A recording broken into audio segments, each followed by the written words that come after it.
What would Jesus do in your difficult relationship? Have you ever asked yourself that? Remember when we used to wear years ago that little bracelet that said WWJD, what would Jesus do? Ask yourself that when you're in your difficult relationship.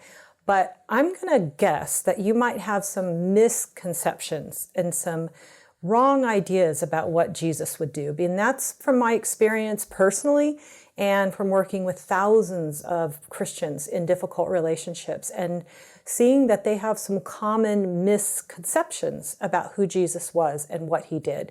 They see him as this passive weakling who just allowed people to abuse him and walk on him and do whatever they wanted to do. And it's not true. That's not at all true. So I don't think Jesus would do that in your difficult relationship. So let's look at some examples. In Matthew 14, 13, and 23, Jesus withdrew from the crowds who needed his ministry, his healing. Imagine if you tend to be codependent and you want to fix everybody. At what point would you leave the crowd to go eat and rest and pray and take care of yourself? Well, Jesus would. He would, walk away from just everywhere he went. There were people were there. And sometimes he would just say, that's enough. I need to go. He took care of his own physical and spiritual needs, his own relationship needs.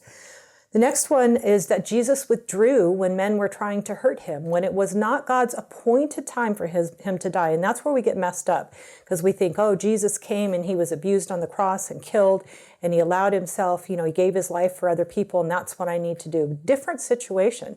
That was his calling. That was God saying, I'm going to use this to save the world from their sins. And it was only at the appointed time when Jesus allowed them to take him, because that was God's timing, that he did that. Other times when they came after him, he would leave. He would slip away from the town, go somewhere else to take care of himself. He didn't just allow them to do anything and everything they wanted to do to him. One example of that was Matthew 12, 14 through 15, when the Pharisees were plotting to kill him and he left. The next one is that Jesus disobeyed authority to obey God, and that's Luke 2, 41 through 52. Now, he was a child, he was 12 years old, and he was under the authority of his parents.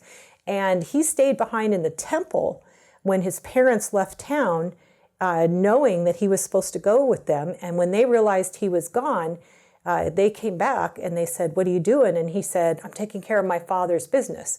Not sure at that time if they really knew who his father was, if it was they were thinking he meant Joseph or God. Probably not really. It says Mary pondered those things in her heart and they listened. I'm not sure they really understood everything at that point.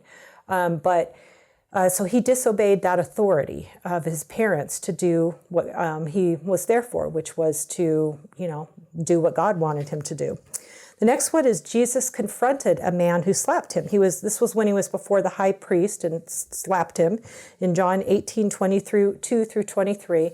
Instead of just turning his other cheek and saying, slap me here, Jesus turned around and looked at him and said, why'd you hit me? What did I do? So he confronted him.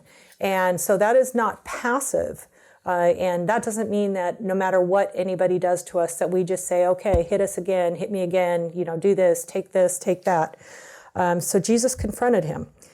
And then the next one is that Jesus was amazingly confrontational. I even tell people, don't confront quite as strongly as Jesus.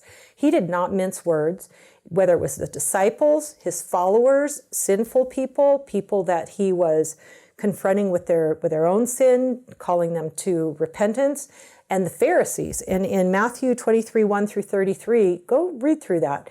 Those are like the 7 woes that he says to the Pharisees. He calls them names, whitewashed tombs, and tells them they're sons of the devil. I mean, Jesus gets right into it, and he uses all kinds of descriptor words that just pierce the heart. Very confrontational, not passive weakling. The next one is John 2, 24 through 25. It says that Jesus knew what was in the heart of those people that he was dealing with. He did not need anybody to say, this person is trying to trick you.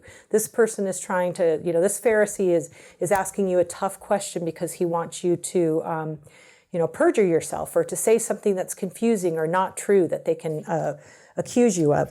Jesus knew exactly who he was dealing with. He was smart. So we've got to do that in our relationships. We have to say, hey, what is this person's problem? What is this person's pattern? What is this person's typical behavior? How does this person typically react? So that we can make wise decisions when we are dealing with that person. The next one is that Jesus did not let the fear of people control his actions. And he was explaining that to the disciples, Matthew 10, 26 through 28, about not letting the fear of man to keep you from doing what you know is right. So Jesus was worried about pleasing God, not pleasing men. So he didn't allow that fear to dictate his choices like some of us do, and I've done in difficult relationships. Jesus was flexible and not rule-based. And one of the things that happens in our dysfunctional relationships is we get very rule-based and very strict and very rigid. And Jesus was not that way. In Matthew 12, 1 through 8, the disciples were picking grain on the Sabbath, and the Pharisees were trying to figure out how they could trick Jesus and say, you're doing what's wrong. And so they said, hey, your disciples are sinning. They're picking grain on the Sabbath. Why are you letting them do that? And Jesus basically said, hey, you know what? That's okay.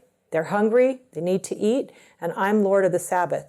I'm not going to stick to these rigid rules that harm people and try to judge and do these things that are not loving and caring. So Jesus was not rule-based. He was very flexible. So do any of these truths surprise you when you think about Jesus? I know they are different than how I used to see Jesus, like in my early 20s when I had this inaccurate picture of Jesus just being this passive, tolerant doormat. And that's not true. So when you think about how to respond in your difficult relationship and how you are responding, think about these truths and start to model your choices according to how Jesus would act in your difficult relationship. Thank you for watching this video on Change My Relationship.